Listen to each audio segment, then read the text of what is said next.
Après le rebond de vendredi, les marchés sont de nouveau en recul, pénalisés par le durcissement des sanctions occidentales contre le système financier russe.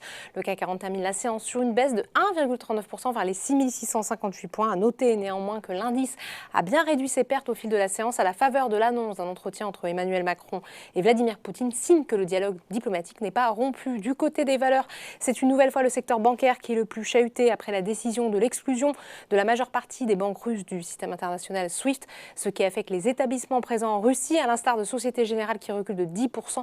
BNP Paribas perd de son côté plus de 7%. Crédit Agricole recule de presque 5%. Le compartiment automobile est toujours en fort repli. Renault chute de plus de 6%.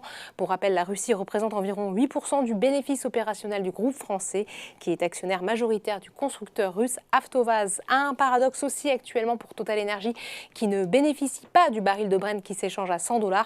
Le groupe est en effet pénalisé par sa présence en Russie via sa participation à hauteur de 20% dans Novatek. Le titre de Total Energy recule de plus de 5%. Dans ce contexte de conflit, les valeurs du secteur de la défense sont recherchées, d'autant que l'Allemagne a annoncé ce week-end que le pays va consacrer au moins 2% de son PIB à la défense.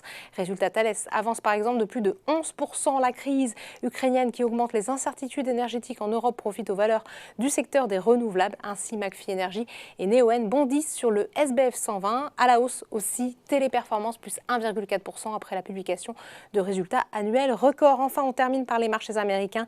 Les investisseurs restent suspendus à l'évolution de la guerre en Ukraine. Résultat, le Dow Jones et le S&P 500 reculent tandis que le Nasdaq évolue tout juste en territoire positif. Voilà, c'est tout pour ce soir. N'oubliez pas, toute l'actualité économique et financière est sur Boursorama.